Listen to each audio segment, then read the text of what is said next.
A todos e a todas. Estamos dando continuidade hoje, é o primeiro seminário, né, Direito, Terra e Liberdade.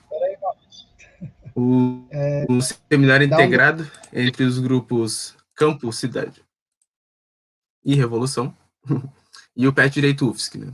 Hoje é a nossa quinta mesa, de 7, que a gente tem no total, debatendo a questão agrária, a questão urbana e a revolução.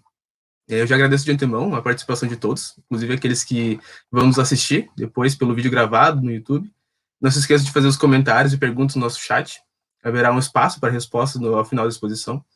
E lembrando que quem ainda não se inscreveu no seminário e deseja receber o certificado de participação, é só acessar o link na descrição e fazer o cadastro do sistema da UFSC. São 40 horas para a participação de todos que cumprirem 75% do seminário. A lista de presença ela vai ser disponibilizada no chat ao longo das exposições. Fazendo uma breve apresentação, começando por mim, eu sou Marlon Xavier, eu sou pós-graduando da UFSC e também faço parte do grupo Campo Cidade e Revolução. O Brasil atual, ele é de uma organização fundiária que exclui a ocupação do povo nas terras e concentrou na mão de poucos as posses do campo. Essa história ela vem desde a lei de terras até a modernização excludente, implementada pela ditadura militar. A tão sonhada e necessária reforma agrária teria como objetivo balancear essas desigualdades.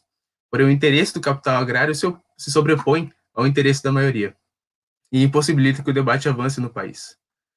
O Movimento dos Trabalhadores Sem Terra, o MST, ele surgiu no final dos anos 70 como forma de organização dos trabalhadores do campo que queriam conquistar um pedaço de terra para poder prover o próprio sustento. O movimento surge a partir da resistência de pequenos agricultores, que, durante a ditadura militar, se organizaram para se manter no campo. A modernização e necessidade de ampliar a capacidade de produção energética surge no Brasil e tem como uma das suas soluções as usinas hidrelétricas. Porém, o fato é que, apesar de serem tidas como uma forma limpa, né, de produção energética, a construção dessas usinas resulta de um impacto enorme.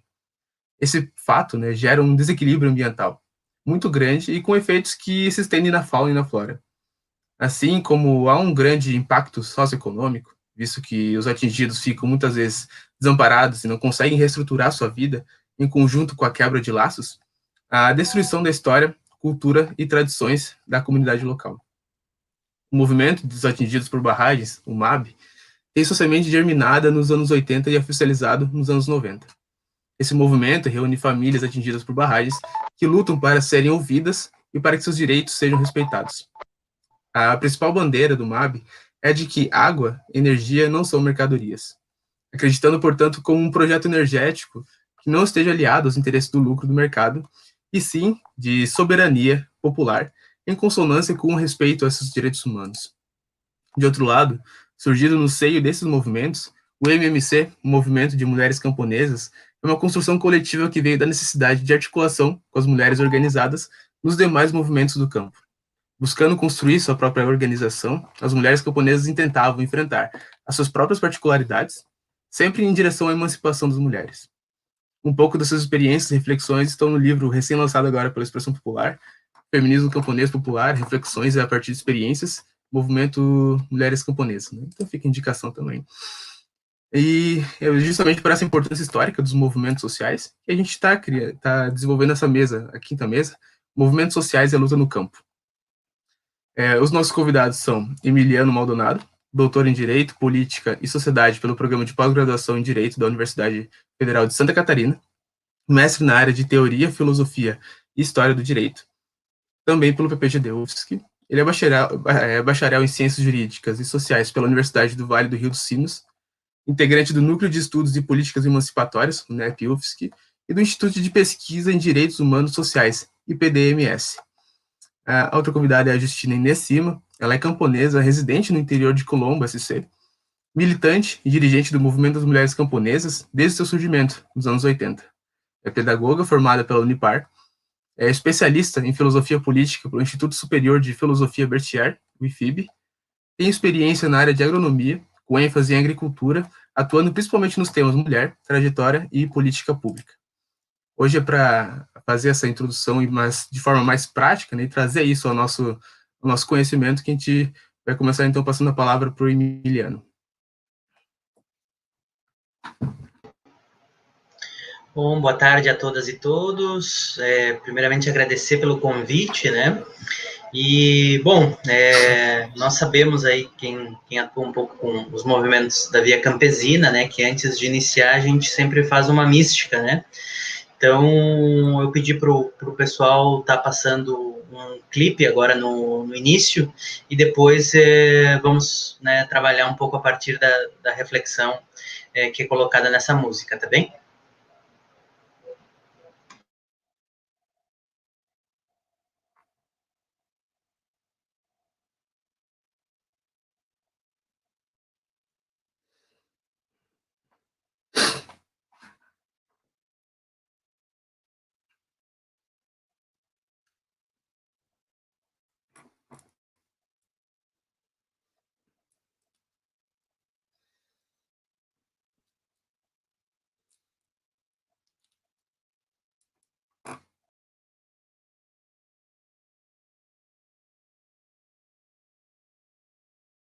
Eu não sei se está reproduzindo o som.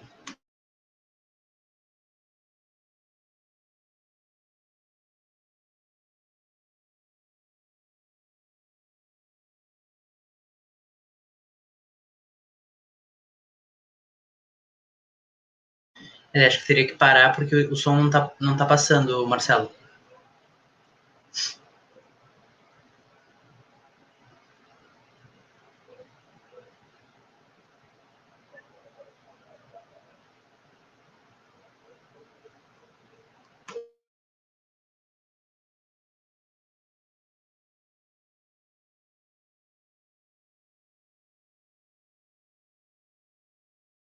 Demarcação já. Demarcação já.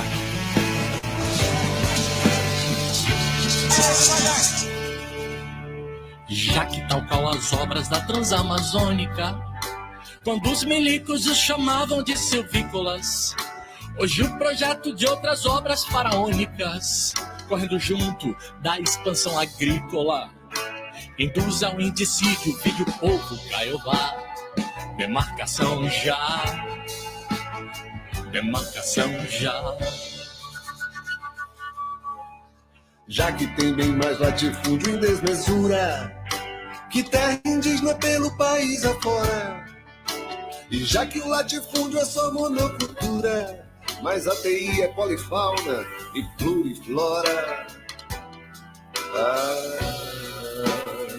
Demarcação já. Demarcação já. E um tratoriza, motosserra transgeniza, e o outro endeusa e diviniza a natureza. O índio a ama por sagrada que ela é, e o ruralista pela grana que ela dá. Demarcação já. Demarcação já. Já que por retrospecto só o autóctone mantém compacto e muito intacto, e não impacta, e não infecta, e se conecta, e tem um pacto com a mata, sem a qual a água acabará. Demarcação já. Demarcação já. Pra que não deixem nem terras indígenas, nem unidade de conservação, abertas como chagas cancerígenas pelas feridas da mineração, e de hidrelétricas no ventre da Amazônia, em Rondônia, no Pará. Demarcação já. Demarcação já. Já que tal qual o negro homossexual, o índio é tudo que não presta como quer, que quer tomar de tudo que lhe resta, seu território, herança do ancestral, e joga o que ele quer, o que é dele já. Demarcação tá. Demarcação já. Pro índio ter aplicação do estatuto, que linde o seu rincão igual um reduto, e blinde-o contra o branco mau e bruto, que lhe roubou aquilo que era seu, tal como aconteceu do Pampa ao Amapá. Demarcação lá. Demarcação já. Já que é assim que certos brancos agem, chamando-os de selvagens se reagem, e de não índios se nem fingem reação à violência e à violação de seus direitos de Humaitá ao Jaraguá. Demarcação já, demarcação já. Pois índio pode ter iPad freezer, TV, caminhonete, voadeira, que nem por isso deixa de ser índio, nem de querer e ter na sua aldeia. Cuia, canoa, cocar, arco, maracá. Demarcação já, demarcação já. Para que um indígena não seja indigente, um alcoólatra, um escravo, um exilado, ou acampado à beira de uma estrada, ou confinado e no final um suicida, já velho ou jovem, ou pior, piar. Demarcação já. Demarcação já. Por nós não vermos como natural a sua morte sociocultural, em outros termos, por nos condoermos e termos como belo e absoluto seu contributo do tupi ao tucupi, do guarani ao guaraná. Demarcação já, demarcação já. Pois guaranis e macuxis e pataxós estão em nós e somos nós, pois é nós, é quem dentro de nós a gente traz, aliás, de Caiapós e Caiouás.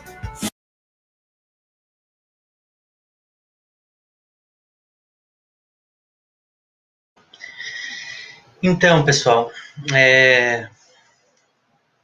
essa é apenas um resumo, né, desse videoclipe que contou com a participação, né, de vários artistas, músicos e atores, né, da cena cultural brasileira, e que traz um debate que eu acho que é fundamental para essa mesa de hoje, né? Como já foi colocado anteriormente, a distribuição, né, da terra no Brasil, ela está pautada, e toda essa desigualdade que nós vivenciamos hoje se origina, né, no processo, né, histórico que marca a formação do país, né, denominado Brasil, né, marcado pela colonização e pela invasão europeia, né? Então, a invasão, o extermínio, né, das terras indígenas, né, ela se inicia aqui no Brasil no século XVI, mas na América a partir de 1492, e toda a reflexão, né, os estudos que nós vimos elaborando ao longo desse período, tentam se debruçar um pouco sobre os efeitos, né, desse processo histórico, que é um processo marcado pela violência. Então, isso é fundamental da gente compreender como se dão as lutas no campo e essa cultura, né, da violência e da impunidade sobre essa violência, né, que marca a formação social e política do Brasil, e que tem efeitos nefastos até hoje na realidade dos povos indígenas, né.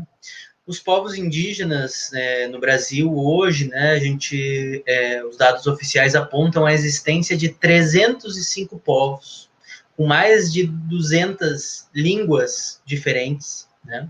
Então, é uma realidade pluriétnica, pluricultural, na qual nós temos situações de extrema gravidade, sobretudo dos índios chamados isolados, né?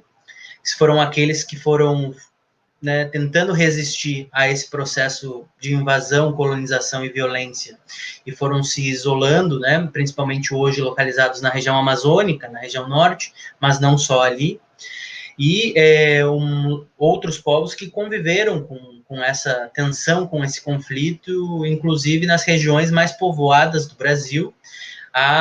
O exemplo mais marcante disso, né, é o processo de resistência do povo Guarani, na Mata Atlântica, né, que é a zona mais povoada, né, e onde o conflito se deu de uma forma mais latente, né, no processo histórico de formação do Brasil. Então, para a gente iniciar essa conversa de hoje, eu achei fundamental a gente reafirmar, né, a luta que é promovida por essa música, né, que é o processo de demarcação das terras indígenas, né? Então, não é possível a gente pensar, né, a luta no campo no Brasil sem pensar que ainda existem, né, terras indígenas não demarcadas. E é importante a gente ter em vista que o processo de demarcação das terras indígenas no Brasil, ele é um processo lento, ele é um processo burocrático, mas ele não é através desse processo que se adquire ou que se declara o direito à terra dos povos indígenas, né? O direito à terra dos povos indígenas é um direito originário, né? E o que quer dizer essa palavra originário, né? Essa palavra originário, ela se refere às origens, né? O próprio termo já fala, mas ao fato de que esses direitos existem antes mesmo da formação do Estado chamado Brasil. Então, na Constituição de 88, né, ao se reconhecer, né, os direitos indígenas e o direito originário dos povos indígenas aos seus territórios, havia toda uma discussão no âmbito, né, e ainda está, né, em discussão no STF, essa tensão entre uma interpretação restritiva sobre os direitos da terra dos povos indígenas, muito marcada, né, pela tese do marco temporal, ou seja, que as terras indígenas só teriam direito a ser demarcadas aquelas que os povos indígenas estivessem, né, em cima dessas terras no dia 5 de outubro de 1988, e, né, uma outra interpretação que refere que não, né, que é uma interpretação com base na história constitucional do Brasil, porque não é a Constituição de 88 a primeira Constituição a reconhecer esse direito originário. Nós temos os alvarás régios da coroa portuguesa, nós temos as constituições, né, brasileiras, e em todas elas há menção, né, o respeito que se deve ter, né, por parte do Estado e por parte da população não indígena a esse direito originário e ao usufruto das suas terras, né? E também há um outro elemento que é importante da gente colocar aí, que é a concepção do direito de propriedade nessas terras, né? Essas terras, segundo a Constituição de 88, elas são terras de propriedade da União, mas, né, de usufruto dos povos indígenas, né? Então, o debate que se dá e a necessidade que o modelo de agronegócio, né, implementado no Brasil hoje, né, e com uma larga história, né, mas que cada vez mais amplia a sua fronteira agrícola hoje no país, ele nega esse direito originário, ele nega uma série de direitos previstos na Constituição e, além disso, ele, né, viola essas garantias constitucionais que já existem no nosso ordenamento jurídico por parte, né, e amplamente reconhecidas, né, pelos tribunais superiores e, sobretudo, nas cortes internacionais. Então, hoje, né, está em curso no Brasil, eu posso afirmar, né, um processo, né, de extermínio do que nos restou, né, o que conseguiu resistir a esses 500 anos de invasão e colonização das terras indígenas no Brasil. Então, esse é um primeiro aspecto que eu acho que é fundamental para a gente iniciar a nossa conversa e o nosso debate de hoje. A necessidade urgente de demarcação das terras indígenas.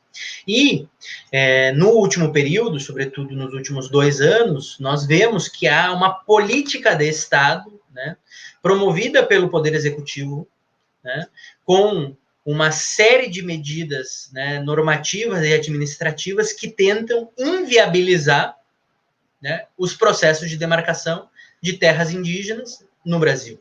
Então, dificultam a realização, né, de um comando constitucional e, portanto, estão, né, violando a própria Constituição.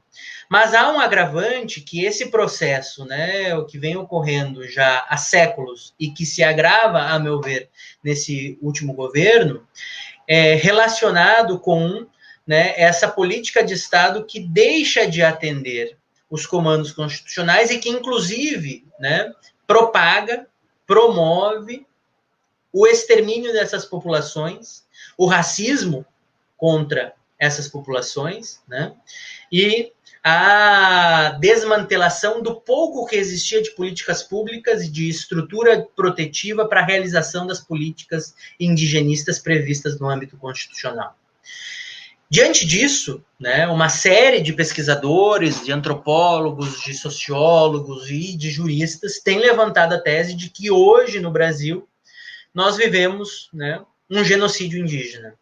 E tenho me debruçado um pouco sobre essas questões, tenho estudado um pouco essas questões, e posso afirmar que cada vez mais se evidencia, né, uma estrutura, a promoção de uma desestruturação, primeiro, do que já existia, e de estruturação de uma nova forma de lidar com os povos indígenas que não atende, né, a nossa Constituição e que, inclusive, está promovendo o extermínio dessas formas de vida.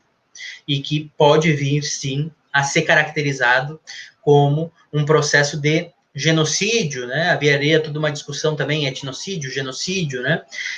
Sobre essas questões, mas ao inviabilizar as formas de vida que esses povos indígenas têm, né? Ao inviabilizar a demarcação das terras indígenas, né? E ao promover determinadas políticas públicas que se baseiam na lógica da integração dos indígenas e da eliminação dos seus modos de vida, nós vemos que realmente pode sim estar ocorrendo esse processo de genocídio. Isso em relação à questão, né, dos povos indígenas, mas isso não ocorre apenas com eles, né? Nós temos também as comunidades quilombolas, né?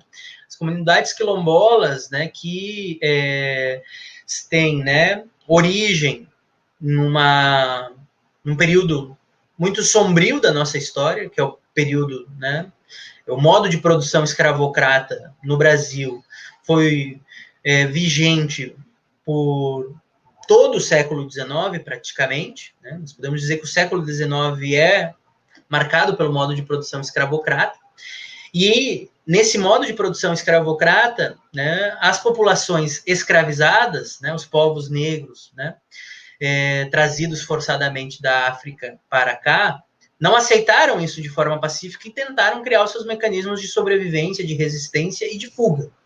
E é nesse processo que se consolidam os quilombos, né? O mais conhecido deles, o Quilombo de Palmares, né? Mas uma série de quilombos por todo o país. Hoje, né, o quilombo mais grande é o Quilombo Calunga, né, em Goiás, mas nós temos quilombos aqui em Santa Catarina, nós temos quilombos no Rio Grande do Sul, em regiões que muitas vezes, né, no imaginário popular são regiões onde não haveria, né, populações afrodescendentes e que elas, sim, se deparam com essa situação. E um outro aspecto, né, que também está sendo vivenciado por eles é completamente desmonte do INCRA, né? Se o órgão que viabilizaria o acesso a esses direitos e a realização dessas políticas públicas sobre a questão indígena é a FUNAI, no caso dos quilombolas é o INCRA, e o INCRA está cada vez mais a serviço do agronegócio, né? E como os territórios quilombolas inviabilizam, né, a mercantilização da terra, né? Porque a forma, né, da propriedade quilombola é uma propriedade coletiva, uma propriedade comunal, que não pode ser vendida, não pode ingressar no mercado imobiliário, não entra nesse sistema da lógica, né, capitalista, ele é uma pedra no sapato da expansão agrícola por parte dos grandes produtores. Então, nós nos deparamos também com um total enfraquecimento, total desmonte do INCRA. E o INCRA, ele não é só responsável pela política, né, e homologação e toda a realização, né, dos processos em relação aos quilombolas. É também o órgão responsável pela realização da reforma agrária. E a reforma agrária no Brasil simplesmente não existe mais.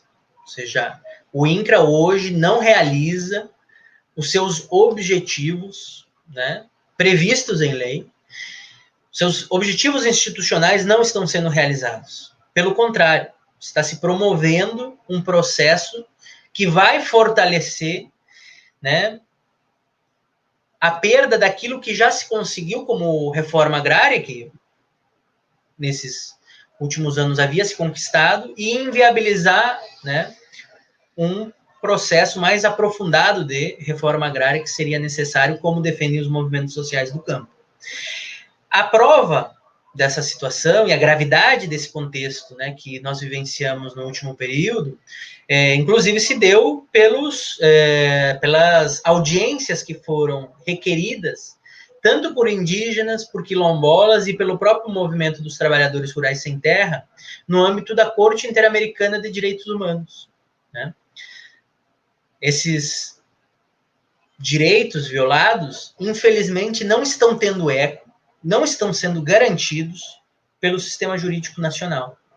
E diante da gravidade desses fatos, diante da violência promovida por aqueles que violam esses direitos e em razão da ação ou omissão, né, dos órgãos de Estado responsáveis pela promoção desse tipo de política pública, é que esses movimentos sociais, né, estão promovendo uma série de medidas jurídicas no âmbito internacional.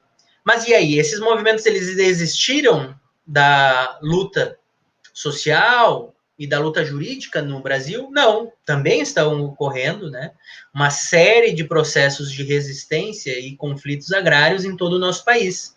Ao longo desse processo também se judicializaram casos, conflitos, que foram parar no judiciário. E aí nós poderíamos mencionar, né, eu acho que a DPF 709, promovida pela PIB e vários partidos de oposição, na tentativa de obrigar o governo a cumprir o básico, ter uma política pública, né, e organizar como iria se evitar que os povos indígenas sejam exterminados por esse genocídio que eu falava anteriormente, sobretudo num contexto de pandemia, já que, ao longo do processo de colonização, inclusive o Galeano, né, no seu clássico As Veias Abertas da América Latina, menciona, houve o extermínio direto a bala e fogo, né, mas um dos grandes vilões desse processo foram os vírus trazidos pelos europeus para o Brasil, para a América em geral, né, que acabou exterminando, né, povos que hoje a gente não tem mais, né, notícias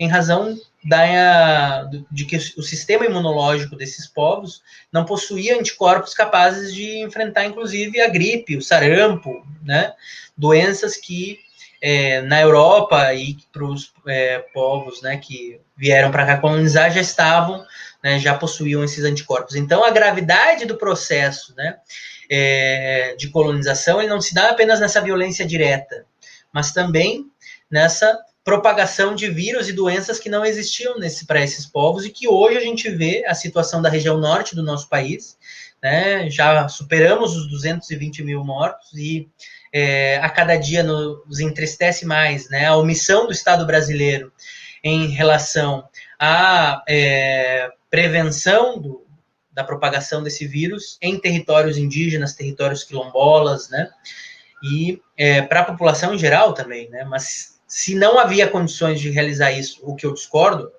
né, de realizar isso para a população brasileira, que, no mínimo, se construíssem, né, mecanismos de prevenção dos setores mais vulneráveis da população. Idosos, né, povos indígenas, povos quilombolas, né, que não teriam condições de suportar a entrada desse vírus nos seus territórios. E o que nós vemos nesse processo, né, no ano de 2020, é que não houve qualquer política pública direcionada para a prevenção e a proteção desses povos que são mais vulneráveis. Por isso que se judicializaram e existem tramitando no STF 3 ADPFs, né, ações de descumprimento de preceito fundamental, que estão tratando especificamente desses 3 grandes eixos que eu mencionei agora há pouco, né, das situações e violações de direitos relacionadas aos povos indígenas, aos quilombolas e aos povos do campo, né, em especial aos assentados e assentadas da reforma agrária e todos os acampados e acampadas que estão aí pelo Brasil, que são milhares, que continuam cotidianamente tentando lutar por um pedaço de terra. E qual é a importância dessa luta pela terra? Nisso tudo. A terra, ela é vida. Ela, né, depois a gente vai ter uma fala que acho que vai enriquecer muito esse debate, mas para as populações camponesas e para esses povos originários, esses povos que resistem, os seus territórios, essa terra, é diretamente a sua fonte de vida. A forma como eles se relacionam ao longo do tempo, né, com a terra, a natureza, né, o meio ambiente em geral, os bens comuns, como a gente sabe dizer, né, ele não é a mesma forma como a população urbana, a população mais jovem, acostumada à vida de apartamentos, né, se relaciona com ela. Então, a negação do direito à terra no Brasil, ela é sintomática e ela é muito grave. E quando a gente fala, né, dessa luta pela terra, a gente lembra muitas vezes, né, do movimento, né, mais conhecido, que é o MST. Nós temos aqui uma companheira, né, do MMC, Movimento de Mulheres Camponesas, né, temos o MPA, né, o Movimento de Pequenos Agricultores, temos vários movimentos mais locais, né, temos o movimento de atingidos por barragens, que além da luta direta contra as barragens, também está disputando territórios, também está disputando como vão se gerir esses bens comuns, como a água, né, e de que forma a matriz energética do nosso país vai estar pautada para atender às necessidades da nossa população ou de atender a um modo de produção pautado ainda, né, naquilo que vocês devem ter visto na primeira aula de palestra desse seminário, sobre a acumulação originária, né? Essa acumulação originária, né, que o Marx vai trabalhar no Capital, né, ela vai se desenvolver, e os estudos, né, principalmente do David Harvey, né, vão apontar que essa acumulação hoje pode ser denominada como uma acumulação por espoliação, né? Essa espoliação continua acontecendo, e a luta pela terra, portanto, assume uma dimensão crucial num contexto como o brasileiro, mencionado anteriormente, relatado no vídeo, colocado aqui por mim rapidamente, no sentido de promover, né, os direitos desses povos que já estavam aqui e de também realizar um ditame constitucional, que é a reforma agrária, que é a redistribuição das propriedades rurais que existem no Brasil, que estão baseadas ainda no regime, numa lógica, né, de concentração fundiária da época colonial, né, das sesmarias, das capitanias hereditárias, e principalmente convalidado através da grilagem de terras, né? Então, essa grilagem de terras continua acontecendo, e é nessa luta que os movimentos do campo hoje, né, tentam resistir, né? Então, o movimento o MST, né, ele defende, né, uma reforma agrária popular, ou seja, que não é apenas dar um pedaço de terra, né, não é apenas isso que está se colocando, é pensar, né, novas formas de relação com essa terra, relações comunitárias, promoção, né, de mecanismos, né, que não são os mecanismos de produção do agronegócio, mas através da agroecologia, né, então uma outra forma de produzir alimentos saudáveis para que a população, né, brasileira tenha acesso a produtos de boa qualidade, sem agrotóxicos, né? O Brasil é o país que mais consome agrotóxicos per capita no mundo. A região sul é uma das que mais utiliza esses agrotóxicos, junto com a fronteira agrícola ali do Mato Piba e também a região do Mato Grosso ali, né? São alguns estados que, infelizmente, têm envenenado a nossa população, e a defesa da reforma agrária popular se pauta um pouco nessa transformação desse modo de produção agrícola para um modo de produção que esteja preocupado com a natureza, mas preocupado também com os povos e com as formas de vida desses povos, né? Então, acho que isso é fundamental para a gente tá situando aí um pouco o nosso debate. Peço depois para o pessoal me avisar só quando estiver faltando 5 minutos, não cheguei a controlar exatamente o tempo.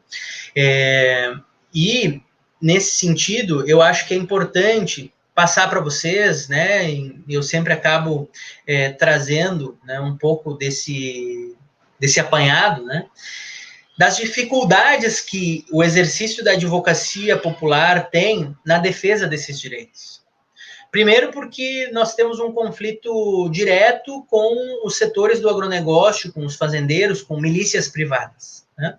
E segundo, porque, infelizmente, né, os órgãos do sistema punitivo, e inclusive o sistema de justiça, muitas vezes, né, ao contrário dos ditames constitucionais que anteriormente eu mencionava, e que estão previstos, né, de que deve-se realizar essa política pública, tem uma visão distorcida, eu diria alienada, sobre a realidade fundiária.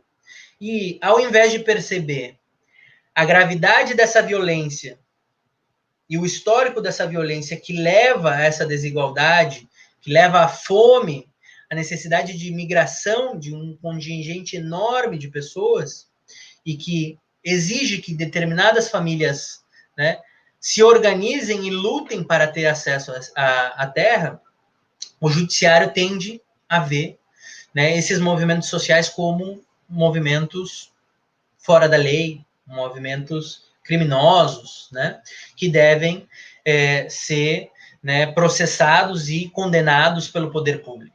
Então, o papel que o Poder Judiciário, infelizmente, ainda continua exercendo, com raras exceções, né, mas se a gente analisar os dados, né, hoje isso se verifica, né, inclusive essa denúncia na Corte Interamericana de Direitos Humanos que eu mencionei anteriormente, que foi feita pelos movimentos do campo, ela decorre de dois processos de despejo, né, que foram promovidos pelo Estado brasileiro em pleno período de pandemia, e descumprindo os ditames das decisões do STF, que no início da pandemia haviam determinado que não deveriam ocorrer reintegrações de posse e que deveriam se evitar conflitos que envolvessem, né, um grande contingente populacional e efetivos policiais durante a pandemia, tendo em vista que eles colocariam em risco direitos fundamentais que devem ser preservados, como o direito à vida, né, a proteção, né, que o ECA garante, né, as crianças, né, e os menores que fazem parte dessas populações menos favorecidas, e que isso não veio a ser cumprido, né? O caso do Quilombo, né, da ocupação Quilombo, né, lá em Minas Gerais, e também a situação na Bahia, foram relatados, né, as violências cometidas pelo Estado brasileiro em relação a essa situação. E essa violência, ela é uma violência permanente, histórica, né? Eu recomendo para quem tiver mais interesse, sempre falo isso nas minhas falas, né, que vão atrás do material produzido pela Comissão Pastoral da Terra, né, no seu relatório de conflitos do campo. Para mim, é o documento hoje ainda mais, né, completo sobre essa questão. Além disso, né, o CIMI tem produzido relatórios da violência específico contra as populações indígenas. Eu acho que são duas fontes de estudo para quem se interessa, é muito interessante, todos os anos vem sendo atualizado. Eles apontam, né, que a violência no campo continua muito forte. Só para vocês terem ideia, no ano de 2019, né, que foi o último ano publicado, né, 2020 ainda não temos essa publicação. Nós tivemos 1.833 conflitos no campo, pelo menos, né, 859.023 pessoas envolvidas nesses conflitos. Nós tivemos 32 assassinatos, nós tivemos 30 tentativas de assassinatos, nós tivemos mais de 200 ameaças de morte, nós tivemos 24 pessoas torturadas e 107 pessoas presas. além de 82 relatos de agressão por parte das forças policiais. Então, isso é muito grave, pessoal. A situação, mesmo que o número de mortes ela deu uma reduzida em relação aos anos anteriores, porque é bem marcante que a violência no campo teve uma ascensão num período, né, de maior polarização política e conflituosidade social no Brasil, o ano de 2016, o ano do golpe de Estado, né? Então, foi o auge desse processo de violência, onde tivemos um grande número de mortes. 2017 e 2018 manteve números elevadíssimos. Temos uma redução, mas não temos uma redução do número de conflitos. Mas o que nos parece apontar esse relatório é que há uma seletividade maior de quem é que está sendo assassinado. As lideranças. As lideranças desses processos, atores, né, mulheres que estão na linha de frente desses processos de luta, têm sido assassinadas por parte, né, das forças policiais, das milícias, né, e das grandes corporações que negam, né, o direito desses povos à terra, como eles vêm reivindicando já há um bom tempo. Bom, eu teria várias questões para colocar, o nosso tempo já está se esgotando, e antes de finalizar, eu gostaria de recomendar para vocês, foi feita uma reportagem, tem um site muito interessante, investigativo, né, um pouco na linha da Intercept, que é o mais famoso, mas o Repórter Brasil, que fez uma reportagem especial sobre a violência do campo e a impunidade, né, que se chama Cova Medida. Eu participei da produção, né, porque nós eu atuo num processo onde houve, né, o assassinato de um militante do MST, né, aqui no Rio Grande do Sul, né, e que nós continuamos na luta para que seja responsabilizado, né, o Estado, e que ele pague a indenização à família dessa vítima, e que o policial militar responsável por isso, né, recentemente ele foi preso, mas ele ainda continua, né, recebendo certos benefícios do poder público, como um salário de mais de 10 mil reais, mesmo que na condenação, né, o juiz e os desembargadores em segundo grau mantiveram né, a condenação de perda do cargo público. Nós estamos nessa batalha, e ele continua sendo, ele está preso hoje no quartel da Polícia Militar. Ele, a meu ver, não tem mais esse direito, porque deveria ter perdido o cargo. Então, estamos também tentando buscar que o Estado brasileiro cumpra essas determinações, e se não cumprir, teremos que levar isso também para âmbito internacional, se não for, né, cumprido pelo país. Nesse sentido, qual a medida, esse especial do Repórter Brasil, ele traz esse histórico dos últimos 10 anos da luta, né, por justiça, que esses militantes que foram assassinados, e as famílias, esses movimentos têm travado. Então, eu gostaria, então, que se o Marlon pudesse dar uma passadinha rápida ali, antes de encerrar esse meu momento, tem que botar o som, se eu não me engano, e tu vais deslizando e ele vai abrir, né, a fala, né?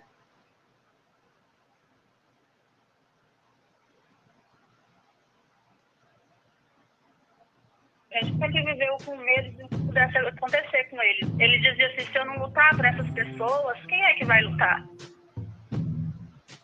É uma coisa que deixa o ser humano não acreditar mais na justiça da terra. 1 ano já que ele foi assassinado, não foi descoberto nada.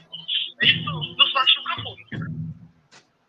A pequenininha vai dormir e ela fala, mãe, cadê o meu papai lindo? Eu digo que ele foi para o céu.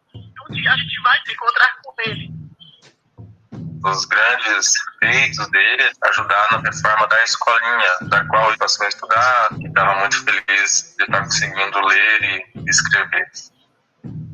Nós não queremos essa violência.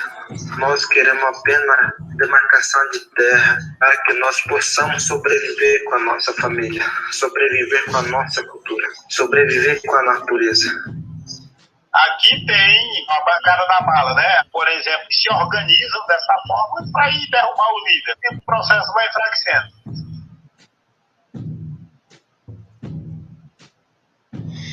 Então, pessoal, eu convido a vocês que entrem nessa reportagem. Isso aí é só a introdução dela, né? quem tiver interesse, acho que pode ser uma fonte de estudo boa também para o PET, né? Tem vários materiais e eu fico à disposição para o debate depois, para a gente conversar um pouco, tirar dúvidas, esclarecimentos e avançar um pouco nessa discussão. Muito obrigado.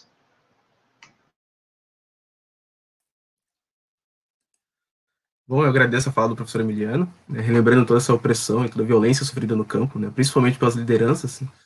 Bom, muito se fala também sobre a necessidade de organização dos trabalhadoras e dos trabalhadores do campo, né, essa organização em classe, mas pouco se fala como essa organização se dá e com qual intuito. Pouco se fala sobre quem de fato constitui essa classe, né, quem são esses indivíduos e quem são as mulheres que movimentam essa luta. Com certeza é necessário ir além das simples palavras de ordem pedindo organização, e dentro da academia, às vezes, a gente perde isso de vista, né? Então, acho que com isso em mente, eu passo a palavra para a dona Justina começar a nossa conversa, então. Boa noite a todos, a todas que estão conosco neste momento. Agradecer esta oportunidade de fala e de convívio com este grupo. Dizer, né, que é uma responsabilidade muito grande neste momento, e eu queria ressaltar, assim, para iniciar dizendo que o momento que nós vivemos, né, aqui ouvindo essa parte da violência, mas o momento que nós vivemos é um momento, assim, que nos remete para que a gente aposte centralmente na luta em defesa da vida, né? Que às vezes é só uma frase, é só um chavão, mas neste momento de pandemia, com tantas vidas ceifadas, né, a violência institucionalizada, a violência do Estado, a violência de um governo que age de forma genocida, não se preocupando de forma irresponsável, então esse é o momento que nós estamos vivendo. Então, a nossa mensagem inicial aqui vai muito no sentido de que todos nós, né, homens, mulheres, busquemos um momento de cuidar de cada um de nós e de cuidar das demais pessoas, porque só o cuidado e a luta pela saúde e pela vida é que vai nos ajudar a ir alimentando os processos, né? Então, é um momento delicado, é um momento que nós, na trajetória de luta dos movimentos sociais, ele é novo, né? É um momento diferente, é um momento que traz muito sofrimento e ele precisa ser também colocado na pauta, na ordem do dia, no sentido de colocar a vida como um todo nas nossas pautas, né?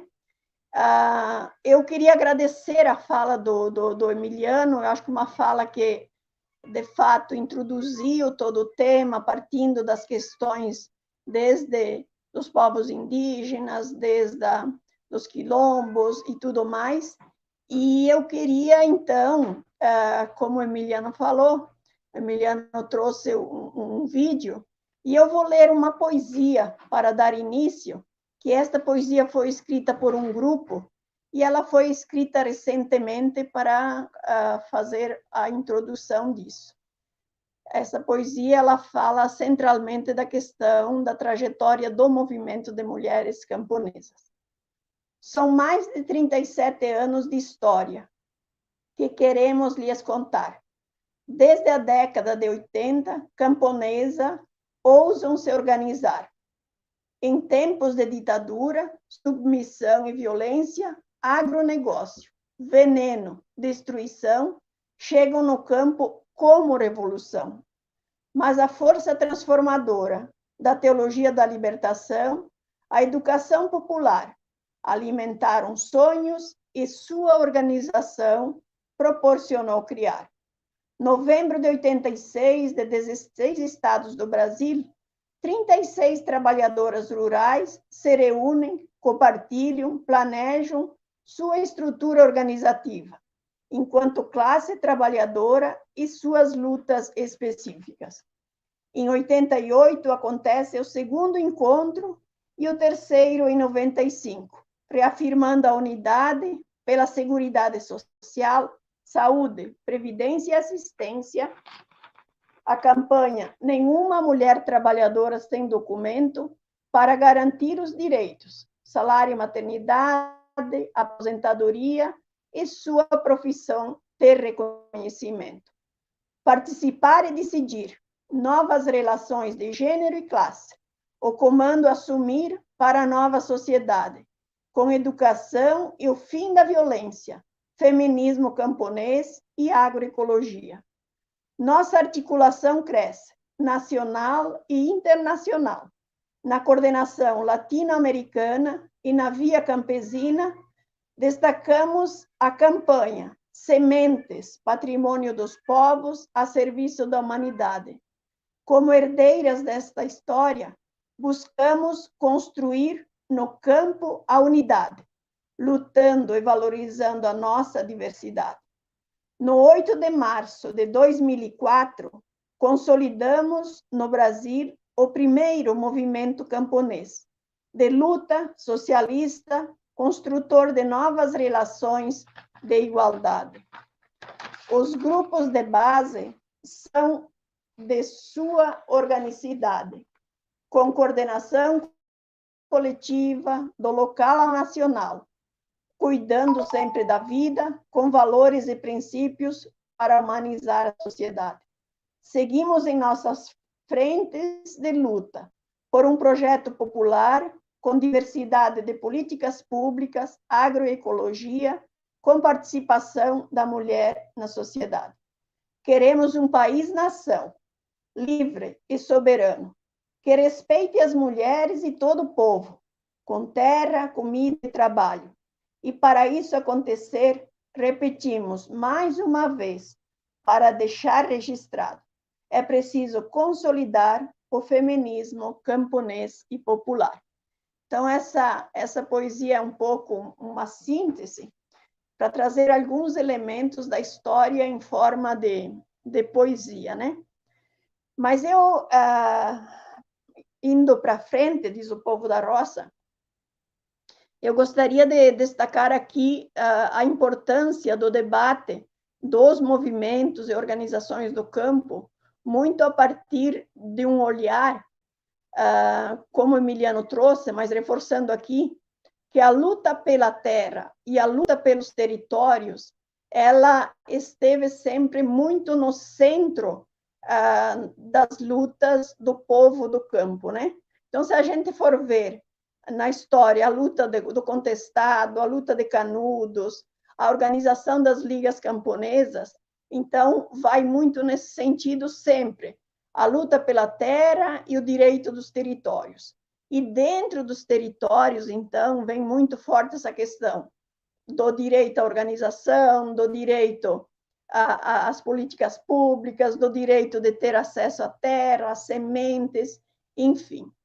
E aí, mais recentemente, então, mas bebendo destas fontes, né?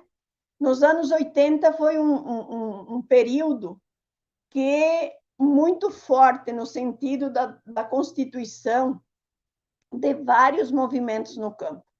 Então, em 1983, nasce a Organização de Mulheres Camponesas, depois se torna Movimento de Mulheres Agricultoras, e em 2004 se consolida nacionalmente como Movimento de Mulheres Camponesas. Também, no mesmo período, surge o Movimento dos Trabalhadores Sem Terra. Surge também o Movimento dos Atingidos por Barragens. E também, naquele período, se consolida dentro da Igreja Católica, na lógica da teologia da libertação, tanto na Igreja Católica quanto na Igreja Luterana, a Comissão Pastoral da Terra, e que tem uma contribuição importante nesse sentido da constituição dos movimentos populares do campo. Também, no mesmo período, acontece todo um questionamento sobre o sindicalismo, né? A forma que são organizados os sindicatos no campo, como uma correia de transmissão dos governos, se constituem as oposições sindicais no sentido de fazer o debate e disputar os sindicatos como ferramenta de luta, né, da classe trabalhadora no campo. Então, ali, destacar também que, no mesmo período, né, que se constituem esses movimentos, se constitui também a Central Única dos Trabalhadores, dentro da Central Única dos Trabalhadores se constitui o Departamento Rural da CUT, é um período que também surge, né, o Partido dos Trabalhadores como uma ferramenta de luta. Então, falar dos movimentos sociais do campo é falar da luta pela terra, é falar dos territórios, é falar de toda uma organização e de uma organicidade, e também é falar de que os movimentos do campo, eles se constituíram não somente para pensar especificamente para o campo. Se a gente for estudar os movimentos de modo geral que compõem a Via Campesina, por exemplo, a gente vai perceber que está no centro do debate da estratégia a questão da transformação da sociedade, de uma sociedade capitalista para uma sociedade socialista, e está também no centro do debate a questão de que, para haver uma transformação da sociedade, é preciso organizar o povo do campo, mas também o povo da cidade. Então, a nossa luta específica em políticas públicas, a luta pela terra, das sementes, se dá muito com o povo do campo. Mas esse debate, a gente sempre trabalha e tem procurado organizar isso e procurado também fazer com que a sociedade entenda isso, de que a reforma agrária não é uma bandeira de luta só para o campo, que a agroecologia ela não é só para os agricultores, para as agricultoras, a agroecologia para nós, centralmente, do movimento de mulheres camponesas, ela precisa ser um modo de vida, um projeto de sociedade, precisa ser a construção e a ressignificação de conhecimento. Então, reafirmar aqui de que essa questão dos movimentos sociais do campo, eles não estão focados somente na questão rural.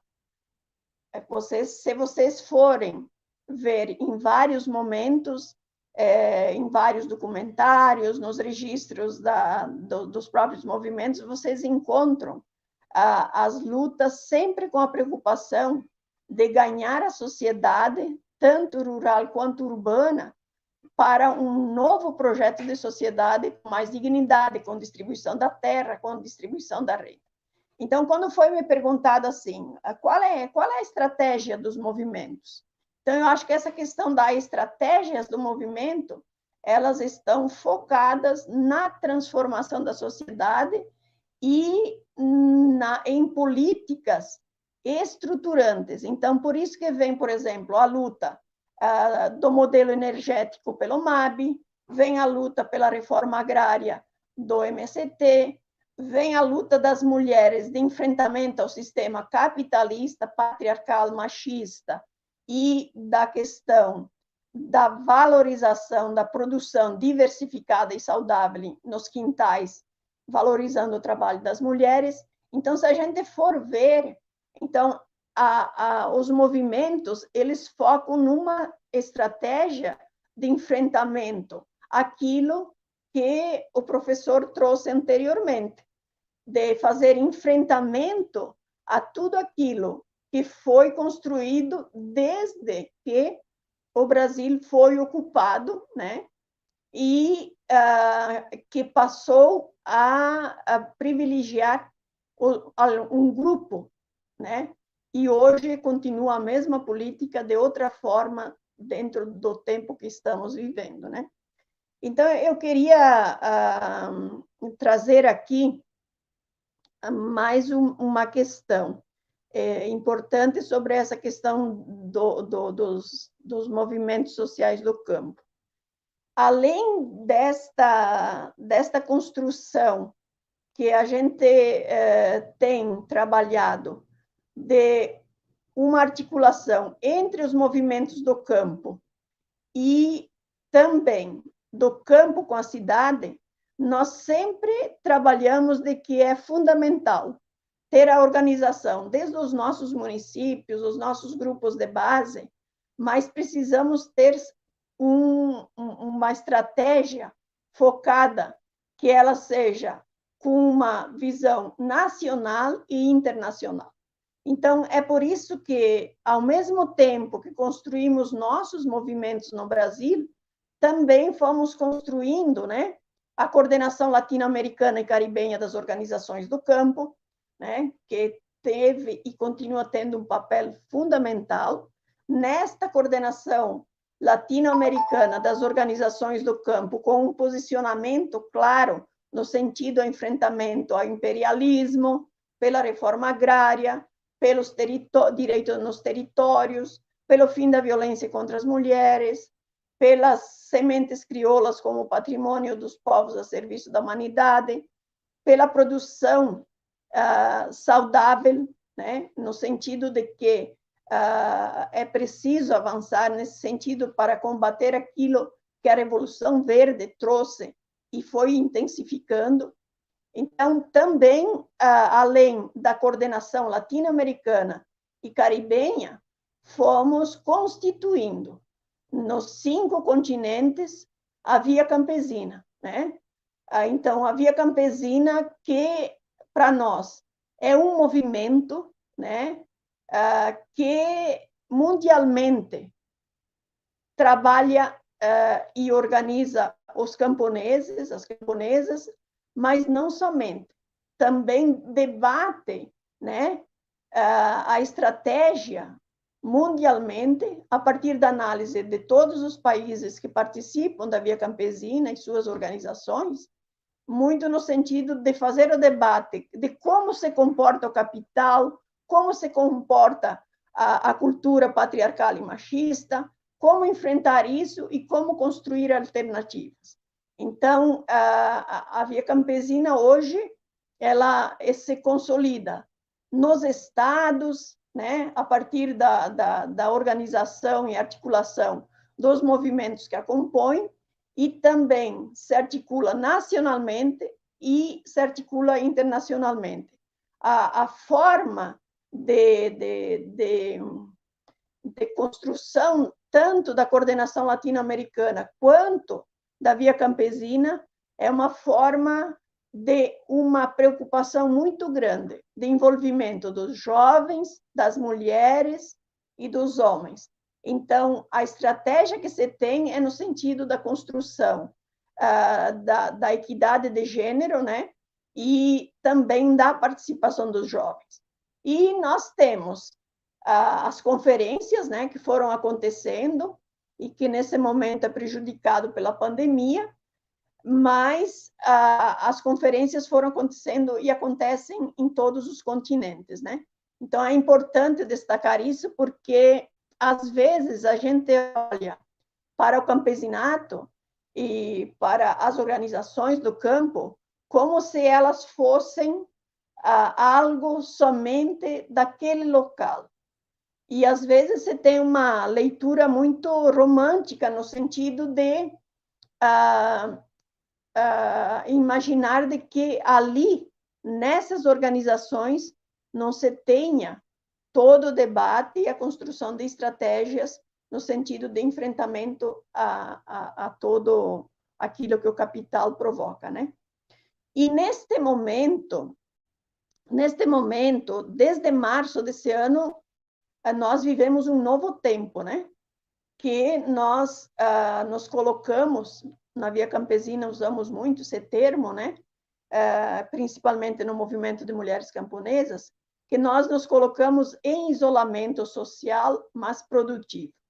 Então, no campo, né, é um espaço aonde você não fica sem função quando você fica no isolamento, porque você tem um espaço de potencializar a produção, de potencializar todo um processo de organização. E aí fomos obrigados também a avançar no sentido de que estamos isoladas, mas não estamos calados e nem caladas. Então, aqui, nesse momento, apareceram outras questões centrais. Nunca foi tão importante discutir, por exemplo, as ferramentas, né, dentro de uma comunicação, das tecnologias e tudo mais. Então, é um período de muito aprendizado também, nesse sentido, da nossa organização, dar continuidade às lutas, embora seja de forma virtual. E aí, eu acho que trazer presente aqui, além de todo o conflito de violência no campo, para nós mulheres, nós temos um grande desafio, e eu acho que é um desafio da sociedade, de pensar, de organizar, de discutir essa questão do enfrentamento à violência contra as mulheres. Então, o capitalismo, o patriarcado, ele justifica as mortes, ele naturaliza a violência e a morte. Então, nesse momento de pandemia, inclusive, com um aumento muito grande de violência.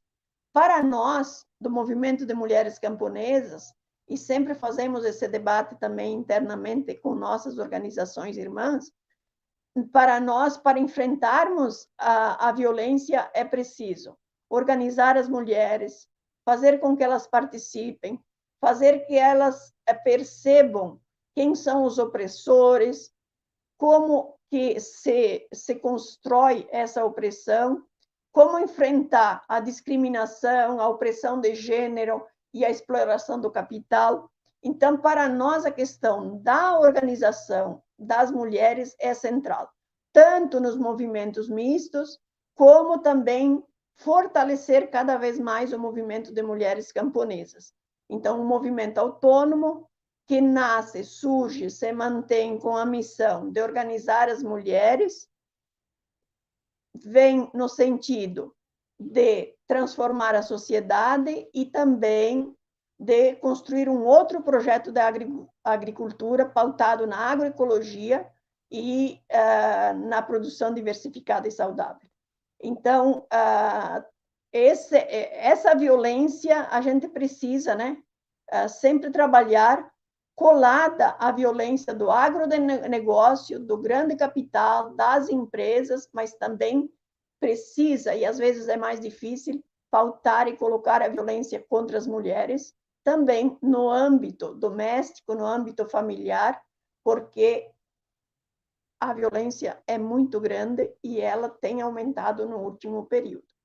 A outra questão que talvez nesse momento seja importante destacar aqui, que além da reforma agrária, da violência, também nós, enquanto movimento de mulheres camponesas, mas também com os demais movimentos do campo, temos pautado que para podermos avançar, nós precisamos assumir e implementar a agroecologia como um projeto de sociedade, como um modo de vida, como uma forma de construção e de ressignificação do conhecimento. Então, para isso acontecer, nós precisamos de políticas públicas, precisamos de subsídio. E neste período da pandemia, com este governo genocida, nós fomos muito privados destas políticas públicas. Então, se nós formos avaliar toda a parte organizativa do Estado para poder proporcionar ou avançar em políticas públicas, ela foi, no último período, totalmente destroçada. É só avaliar a questão do próprio Ministério do Desenvolvimento Agrário, o Ministério das Mulheres, o Ministério das Cidades, toda essa parte organizativa do Estado, ela foi desmontada. E também, com isso, foi se desmontando todo o investimento na agricultura familiar e camponesa. E com a pandemia, isso fica mais evidente ainda. porque fizemos a luta para a questão da construção do crédito emergencial e que conseguimos, com a luta popular e com os partidos de esquerda, consolidar nos R$600. No entanto, os agricultores e agricultoras, os camponeses, eles tiveram um veto do governo e não podiam acessar. Aí nós retomamos toda a luta e apresentamos um projeto de lei, né? E esse projeto de lei tentou colocar essa questão de um crédito emergencial, mas também de crédito e fomento para a produção de alimentos, tendo em vista que tem um grande desafio colocado, que é o aumento da fome e o não estoque de alimentos por parte do Estado brasileiro, e com isso o aumento, né, como nós estamos percebendo, do preço dos produtos. Então, nesse sentido, apresentamos um projeto que não tinha um montante tão grande de recursos, mas que seria importante para subsidiar. Com a mobilização, conseguimos aprovar na Câmara e no Senado, mas, no fundo, aí chegou nas mãos do presidente e ele foi vetado. Só que, no momento de aprovar a lei, até conseguimos sensibilizar. Agora, no momento de colocar em votação ou derrubar os vetos, até o momento, desde novembro, continua na Câmara e no Senado, e numa lógica meio de tentar jogar para o esquecimento. Então, aqui nós queremos fazer essa denúncia, nesse sentido. Porque qual é o papel do Estado junto à agricultura camponesa e familiar? É garantir subsídio, é garantir políticas públicas, porque em qualquer país desse planeta, se não houver subsídio, é difícil de manter a produção, porque nós, além de depender, né, do resultado das políticas públicas, do nosso trabalho, também enfrentamos a dependência da questão climática. E aí vem mais um agravante, né, que é a destruição ambiental, as queimadas e tudo mais, provocadas pelo agronegócio e pelas grandes empresas, e nós ficamos cada vez mais reféns de todo o tipo de ações climáticas, sejam grandes secas, enchentes, tornados temporais, que tem, se for fazer um estudo, né, tem tirado muita produção dos camponeses, da agricultura camponesa e familiar.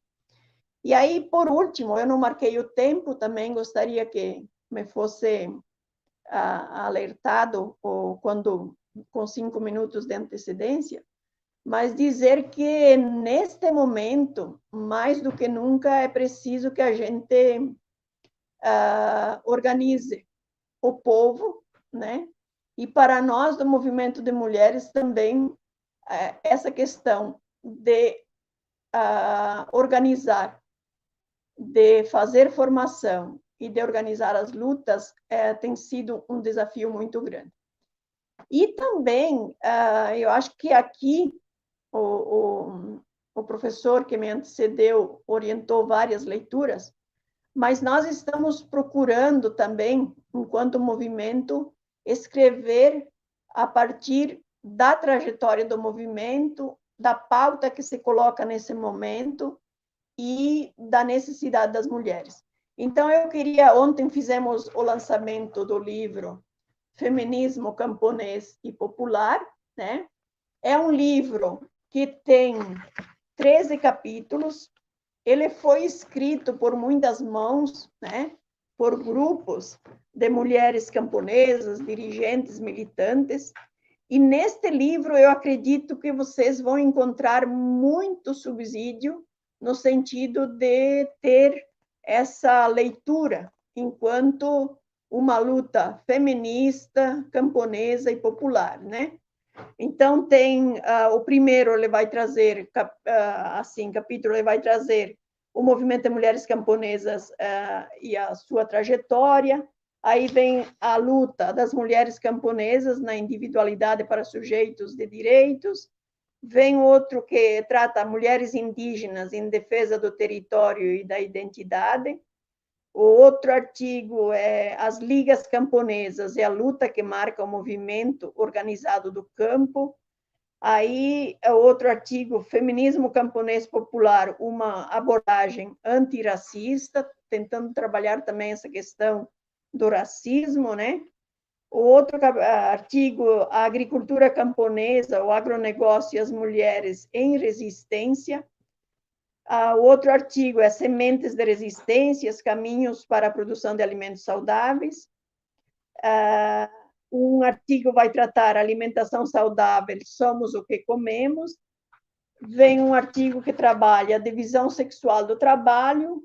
Um outro tem artigo economia feminista e as mulheres camponesas.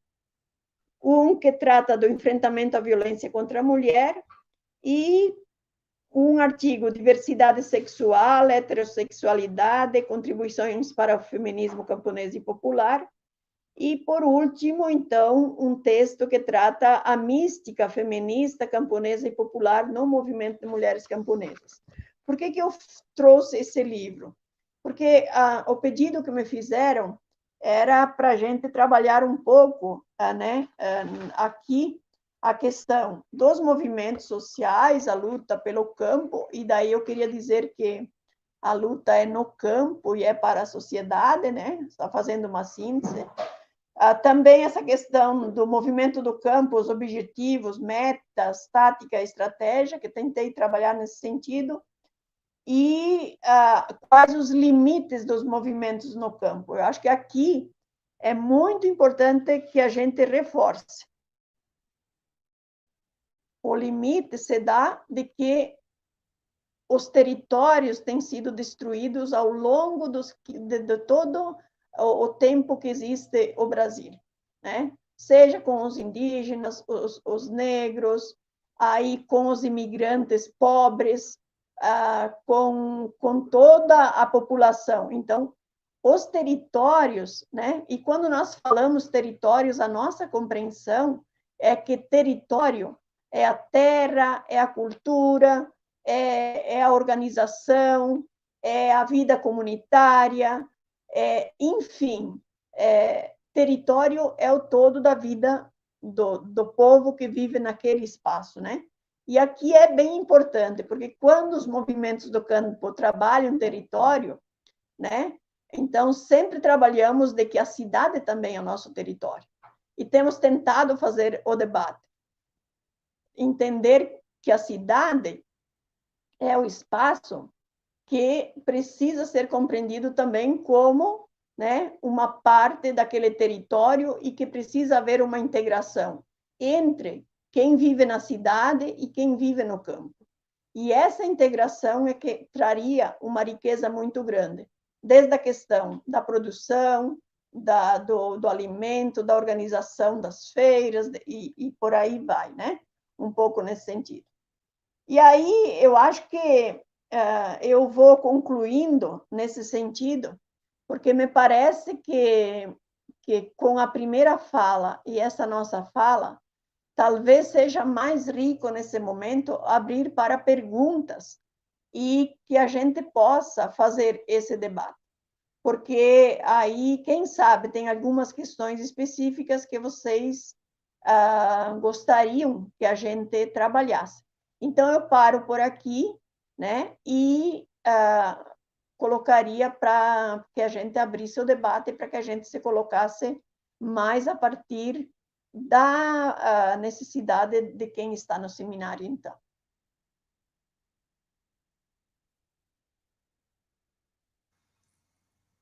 Muito obrigado, dona Justina. Eu acho que a senhora fez apresentou para a gente não só um elemento histórico, né, mas trouxe e mostrando como isso é uma questão teórica, mas é muita questão prática, né.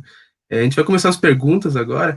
Infelizmente, o pessoal ali no chat ainda está um pouco assim, ficou, na real, digerindo muita informação, né, acabam não formulando nenhuma pergunta, mas eu trouxe duas, na verdade, para cada um. E daí eu quero, na verdade, começar com o professor Emiliano, para a dona Justina poder dar uma descansada enquanto isso. Então, professor Emiliano, o senhor falou bastante sobre a violência implementada, né, contra os movimentos de luta do campo. A violência é essa que vem do Estado, ela vem do agronegócio, vem do grande capital. E então a pergunta que eu faço é no sentido de por que então o movimento ele se limita a atacar os latifúndios improdutivos? Por que não atacar todo o latifúndio que se funda na mesmo tipo de exploração? Você poderia falar um pouco mais sobre essa estratégia e se tem alguma função política específica que a gente talvez, né, por desconhecimento passe batido? Gostaria que o senhor pudesse dar uma fala nesse sentido, assim. Tu falaste que eram duas? Tem mais uma ou não? Eu posso fazer depois, mas eu posso fazer agora também. Acho que é melhor, pode fazer as duas e aí a gente... Você poderia repetir a Perfeito. pergunta? A segunda pergunta é...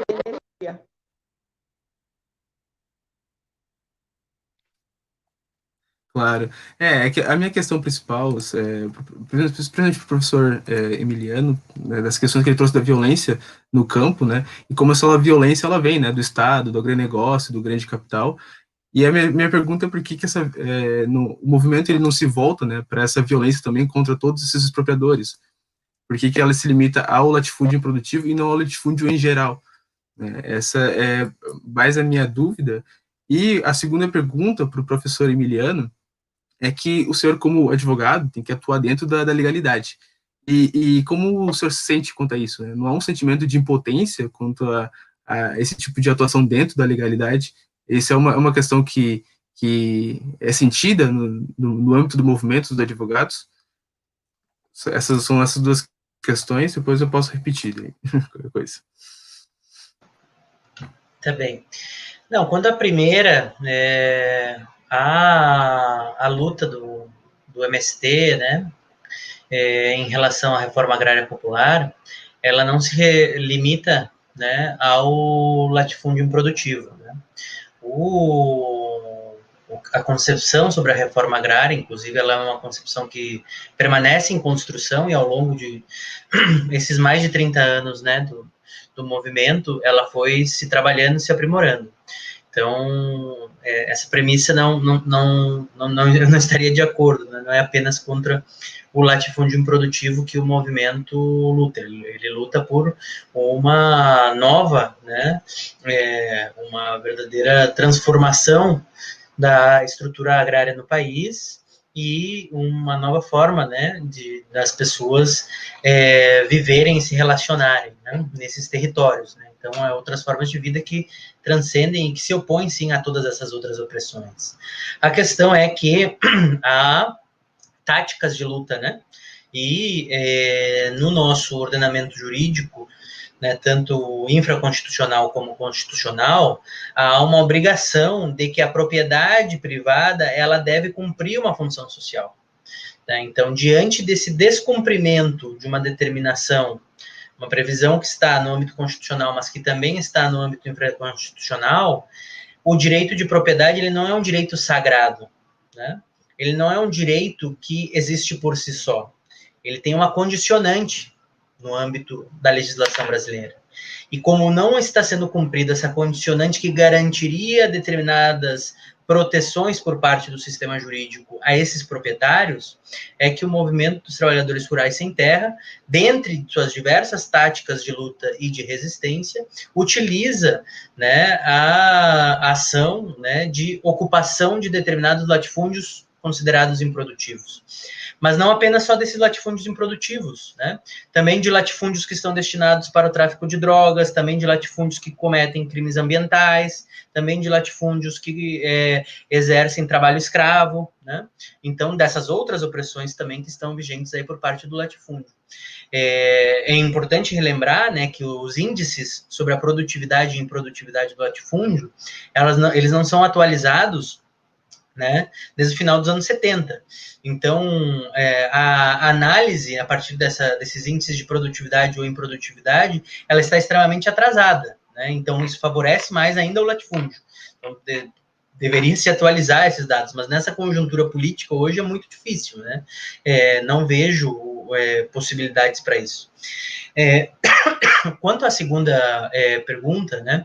Eu, no âmbito teórico, eu me filio um pouco à linha que vocês devem conhecer do direito insurgente, né? Então, a advocacia popular, ela vai trabalhar a partir dessa perspectiva, do direito insurgente. Então, o direito não é lei apenas, né? Então, ele é um processo em construção a partir dessas resistências, dessas lutas, né? Dessas disputas, né, que os movimentos sociais travam, né, na possibilidade de conquista de novos direitos e também de garantia de direitos que já são reconhecidos constitucionalmente, né. Então, colocaria um pouco essa questão. Obviamente, há uma série de limites na atuação da advocacia, e por isso que, na concepção da Rede Nacional de Advogados e Advogadas Populares, né, os advogados, eles não são o principal da luta política e da atuação desses movimentos. Nós somos assessores, nós contribuímos com um conhecimento técnico, né, e tentamos aportar na defesa, né, desses militantes, no sentido de que seus direitos fundamentais não sejam violados e que, principalmente, no caso, no âmbito penal, o seu direito de defesa e todo o conjunto, né, de garantias processuais previstas no Código de Processo Penal, no Código Penal e também na Constituição sejam respeitadas pelo poder público, né, e algo que é negado, né. Eu mencionei ali os dados sobre torturas, né, então nós continuamos tendo um país que tortura muitas pessoas, nós continuamos tendo um país que escraviza pessoas, né, nós continuamos tendo um país que viola, né, os territórios dos povos originários, e é nessa luta contra a violação desses direitos que a advocacia popular tem contribuído como assessores, né? Eu digo que é como, em vez de ser frente de massa, né, a advocacia está sempre atrás dessa massa, né, tentando sempre colaborar, mas com limites. Não vejo que seja por aí que ocorrerão as grandes transformações. Na verdade, o nosso trabalho é um trabalho de formiguinha, um trabalho que tenta utilizar o que existe no arcabouço legal e também ressignificar, reconstruir, projetar novas possibilidades, né, jurídico-políticas para a defesa, né, e a proteção desses povos, né. Então, um pouco essa seria a minha perspectiva sobre essas questões.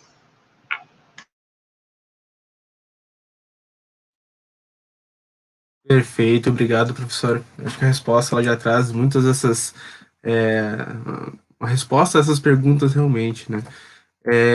Dona Justina, eu vou fazer duas perguntas também, mas eu colei aqui no nosso chat privado também, acho que facilita para visualizar, né? Então, a minha pergunta é a seguinte, né? A questão dos agrotóxicos, né, das sementes transgênicas e todo o veneno que colocam na terra, ela também é uma questão do imperialismo, né, como a senhora mesmo colocou.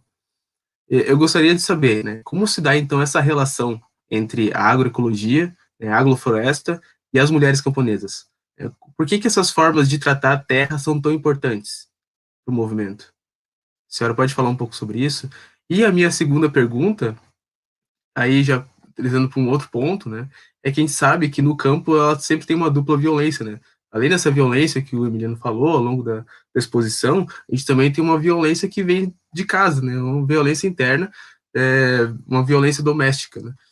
Então, eu gostaria de saber também, né, como o movimento lida, né, com essa violência doméstica, né, com o machismo dentro do próprio movimento, né, se tem alguma forma de acolhimento, como é que ele se dá, né, mais ou menos essa informação que eu gostaria de saber também. Então, por favor.